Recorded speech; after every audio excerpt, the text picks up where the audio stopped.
So today we have my March wrap up. I ended up reading 13 books this month. A lot of them were audible, like 90% of them were, I read them audibly, but I'm honestly super excited to share this with you because I got a lot of reading done and I'm really happy about that. So let's go through the things I physically read first because there's only 3. One of them I don't have anymore because I had to take it back to the library, and that is Tower of Dawn by Sarah J. Maas. I gave it 4.5 stars. I'm looking at my notes here. No, I gave it 4 stars. It took till page roughly 500 before I actually started enjoying this. There's a big reveal in this one that I honestly, it blew my mind and was worth reading it all. I think it did give a lot of more character and background to Chol. I think that's how you say his name. I don't have a thrown glass to look, but I remember it does give him a lot of background and give him makes him a more well-rounded character. It just to me was kind of boring because none of the characters I fell in love with was in this book. I did come to love Chol as a character and Nazarene. Could be saying that wrong. I come to love both of them as characters, but it did take me a little while to get there. The next thing I finished reading physically was House of Sky and Breath, baby Jesus, by Sarah J. Maas. I finished it. It came out in February. I finished it early March. I need the next one. I love this so much. It was a 5-star read for me. The end of this one does, I don't want to get spoilers, but the end of this one, I can't wait for the next one. I'm curious to see what she does with this. Just honestly, I feel like after I finished this, then finished Tower of Dawn, and there was actually a quote in Tower of Dawn where I was like, Sarah's been planning the end of this book for a while, like a long while. She has been planning the end of this book. So I honestly absolutely loved this, and yeah, I loved this. Next thing I finished physically, the only other thing I finished physically this month was Turn of the Key by Ruth Ware. I read this in 9 days. I actually really enjoyed this. I'm giving it 4.7 stars. The ending of this one was like, wait, what? What? And I have so many questions. I want to go back and reread now that I know the ending because I feel like I missed something. There is one thread of this one that I want to pull at, and this one, I read Mrs. Westaway I read The Death of Mrs. Westaway last year in February. Absolutely loved it. Gave it 5 stars. That one didn't leave me with any questions. This one left a lot of questions, and it's kind of up to you to decide what happens. I need to know what happened. I need to know what happened. If you've not heard of this one, this is all about a nanny who she takes care of 3 little girls. One of the children dies in her custody. And for the whole book, you don't know which child has died. You don't know how they died or what happened. She is writing letters to a lawyer while in jail and trying to get them to take her case to help her get off because she says she did not kill this child. You know that the police think she's really guilty. You know, they find out the true reason she came to be their nanny wasn't just to be their nanny. Like she wasn't looking for this job in the first place. And you don't find out till the very end what that reason was and what happened, which child dies. Like within the last 100 pages, you find out which child died, how they died, why the police, like you don't find out any of the details of the case until the very end once she's already told you everything that happened leading up. It's very good. If you like, I'm trying to think if there's another book I've read that I would compare to this. I don't think there is. It's one of the few thrillers I'll say that I could guess some of the ending, but I did not guess any of the very end. I did not guess. I did not see coming. None of that. Again, she's a nanny taking care of 3 kids, and it has haunted house vibes. It's a smart house, so it's all ran by an app. And so obviously technology has the power to go bad. I work in tech support. Like, of course it's gonna go bad. But there are very much haunted house vibes, and unexplained things start to happen, and you are left wondering, is it somebody fucking with her? Is she gone crazy? Or is the house haunted? Like, those are your 3 options. And I give Ruth this book, most of the time, like, you can rule out one of the 3. This one, I could not rule out one of the 3. I was not sure which one it was. Her being crazy, I kind of started ruling out, but not really. There's not an unreliable narrator. Like, she's telling you the truth as she knows it, as she sees it, but it's still from her perspective. So there is the ability for her to be crazy. She just doesn't know it because she's in her own head. So that's that. I'm giving this 5 stars. I was going to give it 4. Actually, in my notes, I have written down 4.75, but I'm going to round it up to 5 because I think I'm going to be thinking about this one for a long time. So with those being done, the first thing I finished audibly, if I have this right, is A Lesson in Vengeance by Victoria Lee. This book follows Felicity. Felicity is going back to school for the fall semester. Last fall semester, her best friend dies, and she's just trying to go back to finish her senior year. Everyone thinks it's just a tragic accident, and Felicity thinks she did it via witchcraft. She lives in an old house on campus where 5 girls died in the early 1800s. Do I have that right? I think I'm right. It doesn't tell me in here. I believe it's the early 1800s. They died mysteriously, and they accused one of the girls of witchcraft, and that's how the other 4 died. And so they end up burying her alive on the grounds of the house. So that's kind of the background you get going into this. I loved this. This had the potential to be a series for me, and I would have read them all. Felicity is a very flawed character. I have a whole review of this one if you want to go watch it. I will leave it in the cards above. There is a spoiler. I get spoilers on that one too. I ended up giving this one 4.5. Yes, I gave this one 4.5 stars. I want to physically reread. Like, I think December is going to be a reread month for me, and this is definitely going on that list of books to reread in December. Next, I read, next books I've read I don't have in my possession anymore. I'm just going to go through them really quickly because there is like 9 of them. I read 2 nonfictions this month. I read The Life-Changing Magic of Tidying Up by Marie Kondo. This one was one that honestly, it was just something I wanted to read. I had seen the Netflix show about it way back when, and honestly still fold my clothes that way, the way she suggests to fold them. And so I was like, I want to read her book, and honestly it's kind of changed my mindset just a little. I have become more willing to let go of things than I was, so take that for a grain of salt. I really enjoyed it. She makes a point in that book that no one teaches us to tidy up. Our parents just expect us to do it. They tell us to go clean our room, but never take the time to, at least my parents didn't take the time to consciously teach me how to clean my room.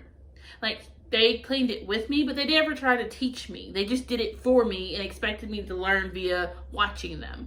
And it like kind of blew my brain because I realized that was a thing. Like, that's not something I was taught.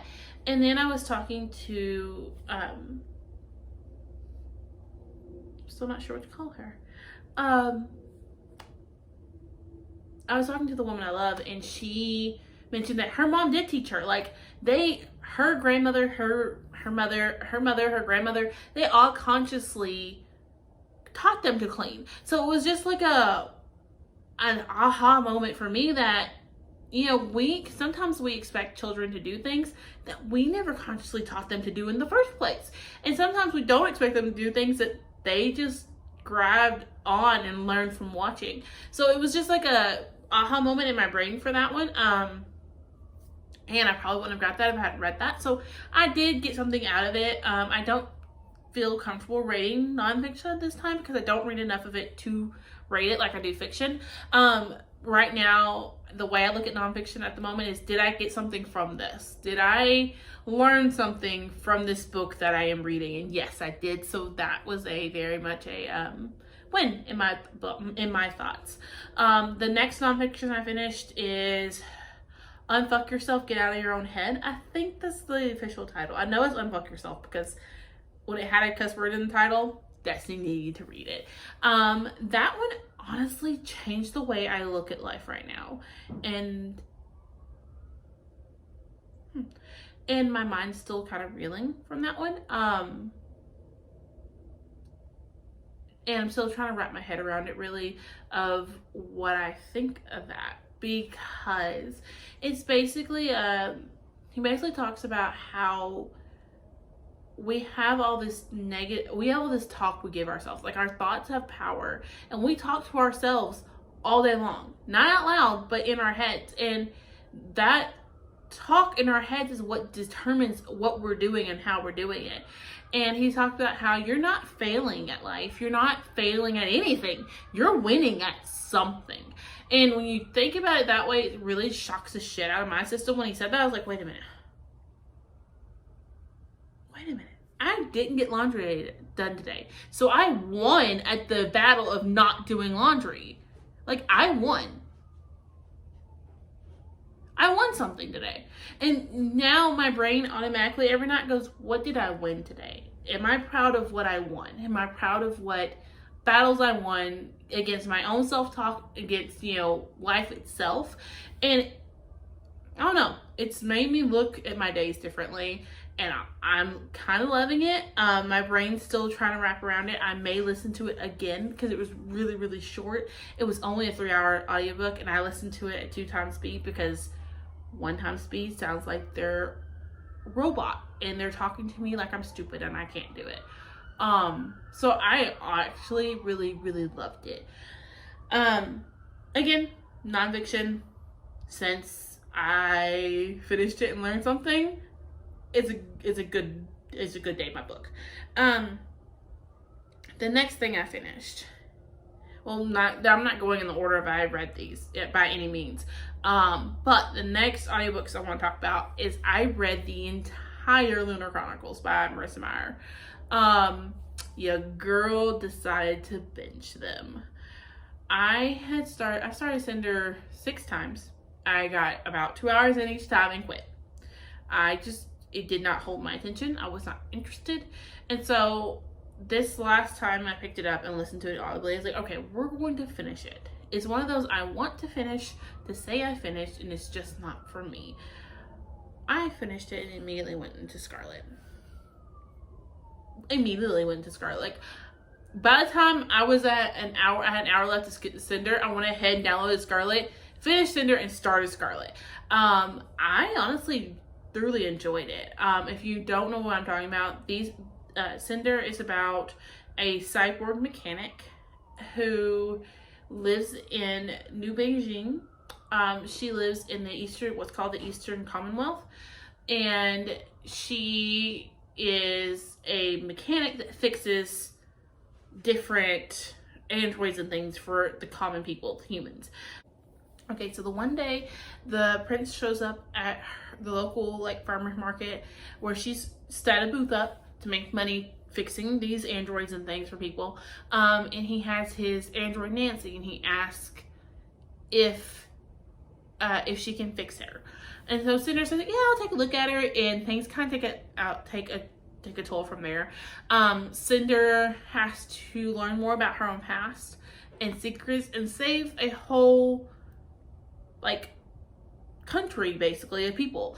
By the end of it, I was like, okay, I need Scarlet. So I went into Scarlet. I gave Cinder 4 stars because it took me so long to get through the first of it. Scarlet, I gave 4 stars. Scarlet, each book follows Cinder, like you're following Cinder through all of them. I thought they were all different girls, but they're not. You're following Cinder through all of them. Each book adds another girl on that you're following. So in Scarlet, you start following Scarlet. Scarlet Benoit is from the French Republic. She grew up on a farm with her grandmother. Her grandmother has now went missing, and everyone thinks she's just crazy and ran off. She took her ID chip out of her arm and ran off. Scarlet goes, no, something's going on. Something's wrong. My grandmother wouldn't do this. She wouldn't not at least call me and let me know what's going on. She would have told me if she was leaving. And it takes off from there. Obviously, Scarlet has something to do with Cinder. They all, it all makes up, but you do follow Scarlet and Cinder in that one, and I gave that one 4.5 stars. I really enjoyed the setting. It is set in Paris, and at the end of winter, Marissa actually, there's an interview with Marissa where she said that she wanted to set Scarlet in France because the first stories of werewolves came from France itself. So I thought that was really cool, little detail there.